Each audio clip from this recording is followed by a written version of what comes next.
The first 10 amendments to the U.S. Constitution, also known as the Bill of Rights, were ratified or passed over 200 years ago. But even though they're a bit, old, these first 10 amendments are still the most debated and discussed section of our Constitution today. So can you remember what they are? Let's take a look. The First Amendment is the freedom of speech, press, religion, assembly, and petition. This may be the most revered of the amendments. The First Amendment protects our rights to say and write our opinions, worship how we please, assemble together peacefully, and petition our government if we feel the need. The Second Amendment is the right to bear arms.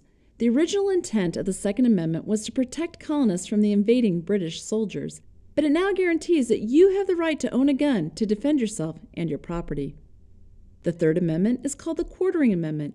It was written in response to the British occupation and as a result of the colonists having to house or quarter soldiers in their homes during the American Revolution.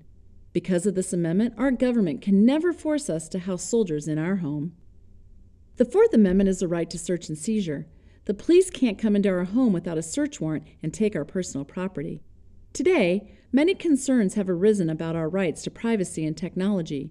For example, can the government track your location with your smartphone, or can social media postings such as on Facebook and Twitter be used without a warrant? On to the fifth. It's all about due process. You've probably heard the phrase, "I plead the Fifth," in movies or on TV. They're talking about the Fifth Amendment, which says that you don't have to take the witness stand against yourself if you may end up incriminating yourself. Okay, we're halfway done. The Sixth and Seventh Amendments are about how the legal system works.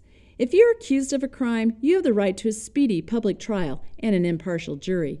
You also have the right to a lawyer and the right to take the stand if you choose.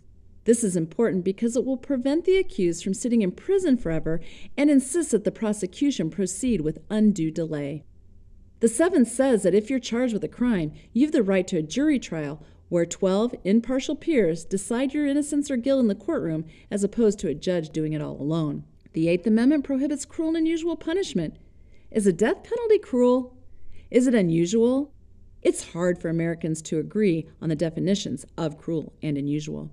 The Ninth and Tenth Amendments are called the non-rights amendments. They say that the rights not listed in the Bill of Rights are retained by the people in the states. You have other rights that are not listed in the Constitution, and the states have the right to make their own policies, like instituting state taxes. So, now you know all 10 amendments. Can you remember them all? If not, remember this. The Bill of Rights are a crucial piece of American history, and though society has undergone many changes these past 200 and some years, the interpretation and application of these amendments are as vital today as they were when they were written.